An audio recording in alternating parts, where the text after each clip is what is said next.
굉장히 재즈적인 느낌이 나면서, 재즈는 아닌가요? 아무튼 뭐 좀 멋있습니다. 이렇게 이 작곡가가 노래를 만들 때는 이런 식으로 어떤 스케일을 좀 지정해서 그 어떤 선율에 가장 어울리는 어떤 그런 곡을 만들 때가 많습니다. 그래서 마이너 스케일이 뭐 중에서도 뭐 펜타토닉이 왜 있고 블루스가 왜 있고 그냥 내추럴 마이너가 왜 있고 이런 거에 대해서 되게 고민하시는 분들은 작곡가가 어떤 느낌의 선율을 원할 때 그 선율이랑 가장 비슷한 어떤 그런 스케일 이렇게 선택한다고 생각하시면 됩니다. 그래서 어떤 곡들은 펜타토닉 스케일이 아주 어울리고 어떤 곡들은 하모닉 마이너가 굉장히 어울릴 때도 있고 이렇게 해서 이게 곡마다 약간씩 필요로 하는 스케일이 좀 다를 때가 저는 있다고 봅니다. 좀 많이 어렵게 갔는데요. 아무튼 뭐 첫 번째 기본적으로 톤 내가 어떤 소리를 내고 싶으냐. 자, 두 번째 적어도 박자는 좀 맞아야 된다. 박자 안 맞다면 더 이상 진행할 필요는 없습니다. 박자부터 하셔야 됩니다. 예, 좀 못된 얘기 했는데요. 뭐 어쩔 수 없습니다. 그거 해야 됩니다. 예. 그 다음에 다이나믹이라는 게 있습니다. 뭐 말은 좀 어려운데요. 뭐 간단합니다. 강약 조절입니다. 같은 것을 부르더라도 강약을 조절하면 훨씬 더 감성적으로 들립니다. 보통 초보자분들이 이 속에 있는 어떤 감정이라든가 표현하고 싶은 욕구는 굉장히 큰데 근데 이 색소폰을 불고 그 표현을 하자니 표현의 방법은 모르겠고 자꾸 입에 힘주고 그죠? 불필요한 어떤 그 행동들 때문에 소리의 톤에 굉장히 지장을 많이 주는 걸 많이 봤습니다. 괜히 손에다가 힘을 꽉 준다거나 한 곡 부르고 나면 이 코치 등이 너무 결려 그러고 이런 분들 굉장히 많습니다. 불필요한 곳에 힘을 주고 있기 때문이죠. 사실 저는 연주를 할 때 감정을 조금 자제하는 편이 더 낫다고 생각합니다. 감정을 너무 내세우다 보면 입에 힘 붙어갖고 입에 너무 힘을 주다 보니까 다쳐버리는 경우라든가 불필요하게 손가락에 너무 힘을 주고 이렇게 이렇게 독사처럼 이렇게 손가락이 뻗는다든가 그래서 힘을 쫙 풀고 강약 조절 연습도 하는 거예요. 이 스케일 연습으로. 예를 들면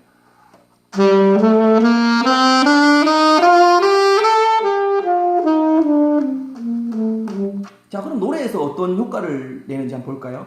이건 좀 신나는 곡이라 안 어울릴지도 모르겠는데요. 일단 한번 해보도록 하겠습니다. 자, 뭐 한번 할게요.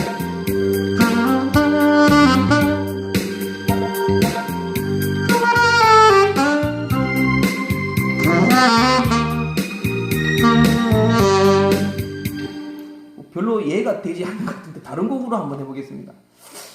다들 좋아하시는 곡들 중에 한 곡을 해볼까요? 예. 옛날 노래를 하나 할까요? 고향무정 아십니까?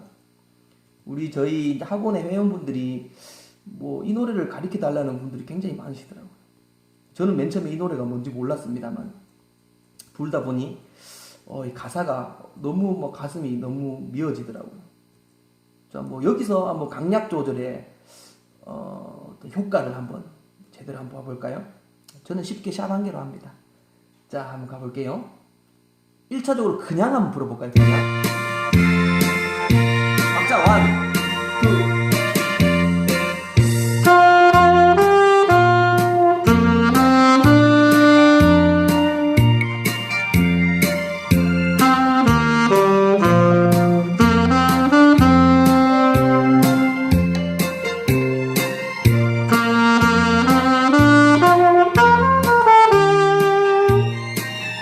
저도 모르게 마지막에는 감정이 살짝 질려가고 강약이 좀 강으로 갔다가 약으로 갔다가 했는데요.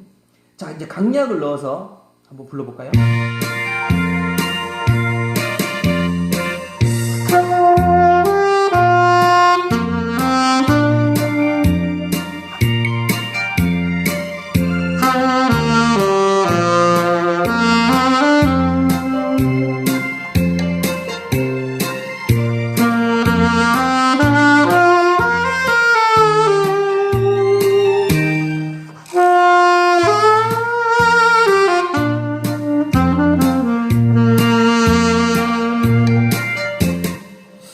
어떻게 좀 전달이 되었는지 모르겠습니다. 어떤 분들은 뭐 아까랑 똑같은데 하시는 분도 있겠지만 전 나름대로 강약을 좀 보여드리려고 많이 노력했는데요. 이렇게 색스폰으로 감정을 표현할 때 가장 첫 번째는 저는 강약이라고 봅니다. 작게 불렀다가 크게 불렀다가 뭐 작게 불렀다가 크게 불렀다가 하는 어떤 그런 것이 어떤 듣는 사람들한테는 굉장히 감정이 실린 어떤 그런 선율로 들릴 때가 아주 많다는 거 꼭 기억하셔야 될 것 같습니다. 그러고 하나 더 있습니다. 다이나믹이 됐다. 자, 톤이 됐다. 박자가 됐다. 다이나믹이 된다. 강약 조절이 된다. 이 정도만 해도 사실 굉장한 연주자라고 좀 볼 수 있다고 봅니다. 뭐 애드립이나 복잡한 라인들이 감정을 듣는 사람에게서 어떤 감성을 이끌어낼 수 있는 뭐 요소는 아니거든요. 정말 그냥 깔끔한 클래식적인 어떤 그런 라인도 충분히 감정을 일으킬 수 있는 요소가 된다고 저는 생각합니다. 그래도 욕심이 좀 나지 않습니까? 색소폰을 하신다면 뭐 좀 더 욕심이 나시잖아요. 그래서 거기서 하나 덧붙일 게 이런 입으로 할 수 있는 이펙트, 효과, 입으로 할 수 있는 효과, 나 몸으로 할 수 있는 효과가 가장 첫 번째 비브라토가 있겠죠. 비브라토는 아시다시피 끝을 요렇게 좀 이쁘게 잔량을 남겨주는 건데요. 예전에는 마이크 성능이라든가 이게 워낙 좋지 않아서 그 본인이 입으로 많이 이제 이렇게 비브라토를 구사하셨다는데 사실 요즘에는 이런 그 음량 기기들이 워낙 좋기 때문에 사실 비브라토를 자동으로만 해주는 거나 마찬가지죠. 리벌브라든가 뭐 에코라는 장치가. 그래서 요즘엔 뭐 이게 그렇게 필요한가 싶기도 하지만 그래도 뭐 연주 중에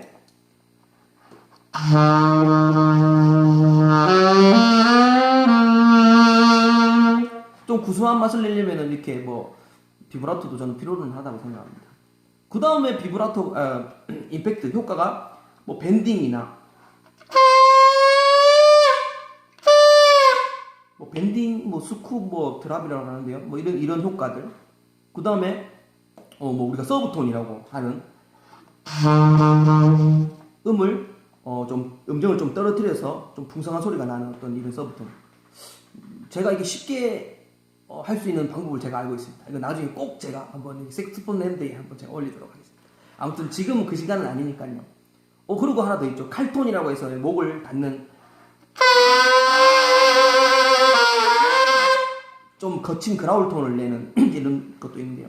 사실 그런데 그 지금 방금 보여드렸던 밴딩이라든가 서브톤이라든가 뭐 서브톤은 아닙니다만 칼톤이라든가 뭐 이런 것들은 처음에 공부하시기는 별로 좋지 않습니다. 왜냐면은 표현이라는 게 있기 전에 기본이 먼저 돼야 되기 때문에 이런 그 기초를 뛰어넘어서 이렇게 양념을 먼저 배워버리면은 기본적인 재료들은 아랑곳 없고 향신료만 막 뿌려대는 거랑 똑같기 때문에 굉장히 좋지 않은 뭐 습관이죠. 이건 너무나 잘 하시는 부분이기 때문에 제가 각설하고요. 그 다음 뭐 이펙트를 했고 그 다음부터는 꾸밈이나 뭐 애드립이나 이렇게 할 수 있겠습니다. 지금 톤, 그 다음 박자, 그 다음 다이나믹, 이펙트. 여기서 또 모자라다, 난 더 표현하고 싶어 하시는 분들은 꾸밈이나 애드립으로 가겠죠. 그러나 애드립이나 꾸밈이나 꽤나 빨리 지나갈 때 쓰는 요소이기 때문에 기본적인 핑거링 연습, 방금 아까 보여드렸던 박자 연습할 때 노래를 틀어놓고 박자 연습으로 스케일을 쫓아간다든가 손이 어느 정도 돌아가고 박자와 박자 사이에 어떤 그 한 박자 한 박자 사이에 얼마큼을 쪼개 넣을 수 있는 능력이 얼마큼 있는지의 관건이 되겠습니다. 그리고 애드립이라는 것은 머릿속에 있는 것을 순간적으로 바로 악기로 표현하는 것이기 때문에 뭐 나름대로의 공부도 공부지만 좀 그 본인 스스로가 머릿속에서 박자들을 얼마큼 많이 갖고 있냐,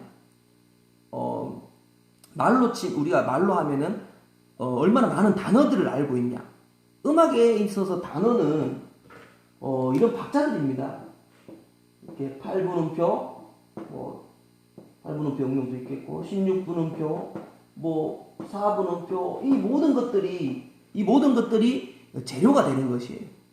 제가 알고 있는 게 4분음표도 표현이 제대로 안 되는데 만약에 뭐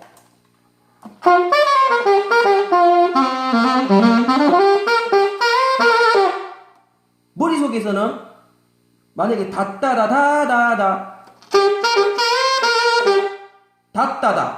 다따다가 뭔지고 단따다가 뭔지 모르고 따다다 이런 2박 3년음을 모른다면 구사하기 힘든 것이죠. 그러니까 박자가 어느 정도 머릿속에 굉장히 많아야 되고 그 박자로서 이제 그 스케일 훈련이 굉장히 많이 돼 있어야 즉흥적으로 이제 이런 애드립이 나갈 수가 있죠.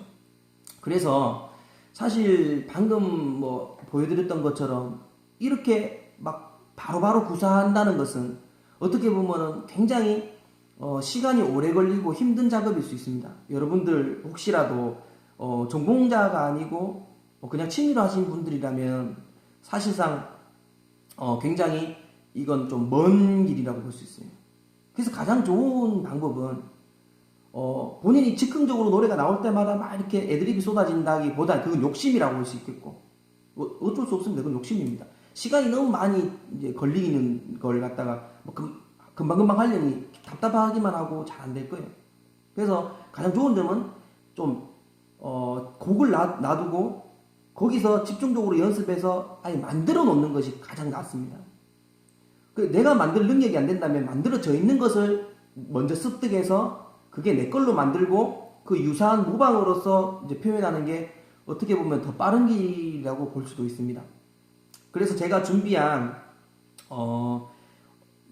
명곡 무작정 따라하기. 오늘 방금 제가 지었기 때문에 좀 제가 제목이 서툽니다. 명곡 무작정 따라하기.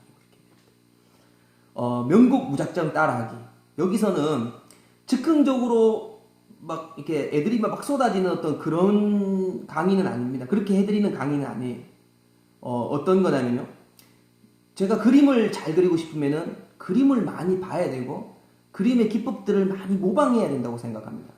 저는 제가 연주했던 곳에 혹은 누가 어떤 연주했는 곡을 제가 이제 선보이면서 분석해드리고 여기서는 어떤 것을 넣었고 저기서는 어떤 것을 넣었고 여기는 어떻게 했고 이런 것들을 보여드리면서 지금 보시는 이제 여러분들께서 따라 하시면서 조금씩 모방으로 인해서 자기 거를 만들 수 있도록 그 길을 좀 도와드리는 어떤 그런 강의로 준비했습니다. 자, 뭐 1강에서는 말만 하고 끝냈는데요. 예, 2강에서는 제가 그 악보도 미리 올려드리고 그 다음에 연주도 중간중간에 여기서 펜타토닉을 사용해서 제가 애드립을 넣었습니다. 펜타토닉을 왜 또 그 음에서 시작했느냐, 왜 그 음으로 맞췄느냐, 뭐 이렇게 약간 디테일하게 이렇게 설명을 드리고요.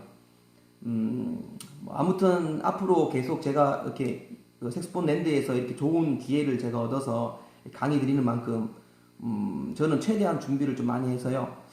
사실 뭐 매일 올리기도 힘들고 매주 올리기도 힘들지만 아무리 늦어도 제가 뭐 일주일에 한 번 정도는 꼭 한번 올려보도록 꼭 노력 한번 해보도록 하겠습니다.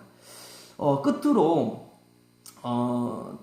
2부에서 그 보여드릴 명곡 따라잡기의 곡은 아름다운 강산으로 제가 정했거든요. 그 전에 악보를 올려드리고 어느 정도 손이 마스터될 시점에 제가 강의를 꼭 올려드리도록 하겠습니다. 예, 부족한 강의에 사투리까지 막 굉장히 듣기 힘들으셨을 것 같습니다. 아무튼 뭐 이쁘게 봐주시고 안 되는 서울말이 뭐 이거 찍는다고 제가 뭐 나오는 건 아니니까요. 사투리가 좀 많이 나오더라도 이해해 주시고 이쁘게 봐주십시오. 포항의 교육팀장 이코치 색소폰 교실 이창극이었습니다. 감사합니다.